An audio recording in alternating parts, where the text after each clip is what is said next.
මතක තියාගන්න අපි මාන්නෙන් උතුම්බගෙන හිටියොත් මේක හරියට කරන්න දැන් නම් පන්සල දෙනකොට මාන්නය තියෙනම් පන්සලෙන් අපි එළියෙන් තියලා එන්න ඕනේ නේ.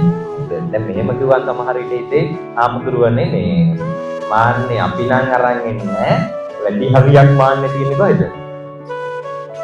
පන්සලේ තමයි මාන්නේ තියෙන්නේ කියලා හිතෙන්න බැරි කම අපි ළඟ තියෙන මාන මොනවද ආමුදුරුවන්ගේවත් එක්ක කියලා හිතෙන්න බැරි කම නේ. හරිද? සමහර විට සමහර තැන්වල එහෙම තියෙනවා. එහෙම නැතුව නෙවෙයි.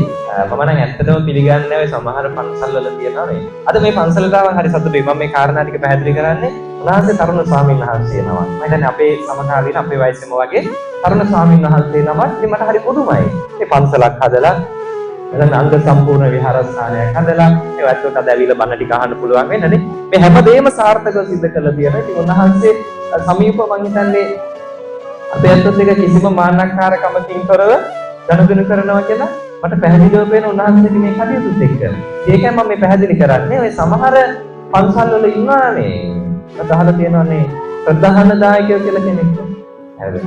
ප්‍රධාන දායකයා තෝරන්නේ මොනව බලලා? අත දැකලා තියෙනවද කොහේවත් පන්සලක දුප්පත් ප්‍රධාන දායකයෙක් ඉන්නවා. සල්ලි නැති ප්‍රධාන දායකයෙක් ඉන්නවා දැකලා තියෙනවා. මම ඇත්තටම මේක විරුද්ධ කාරණාවක් මම කියන්නේ මේ ගොඩාක් සමහර පන්සල් වල හරිද?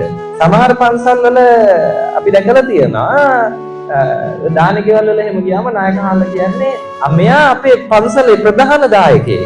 හරිද? ඔය ප්‍රධාන දායකයෙක් කියන කතාව ගොඩක් දුරට දුප්පත් ගෙදරක ගියොත් අපිට අහන්න හම්බෙන්නේ නැහැ. හරිද? ගොඩක් දුප්පත් ගෙවල් වලදී කියන්නේ මෙයා ප්‍රධාන දායකයෙක් කියලා. බලාගෙන ගියාම ප්‍රධාන දායකයෙක් කියලා තියෙන මොනව නිසාද?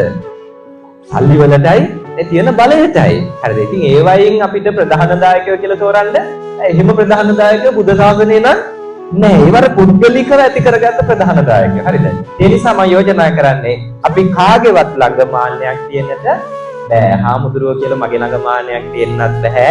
දායක විදියට ඔබේ ළඟ මාන්නයක් තියෙන්නත් බෑ. කිසිම විදියකින් අපි තුල මන බැලීම් නෑ. මම හාමුදුරු කෙනෙක් කියලා ගලු කරන එක හරි. ඒක ඔබේ වැඩක්. හැබැයි මට වඳින්න කියලා මට ඉල්ලන්න අයිතියක් නෑ. නේ මට වඳින්න කියන්න මට අයිතියක් නෑ. ඒක ගරු කරන එක නැති එක ඔබේ වැඩක්. හරිද? ඒ නිසා මම යෝජනා කරන පළවෙනි කාරණා මතක තියාගන්න අපි තුල මන බැලීම් තියෙන්න බෑ නේ. හරිද?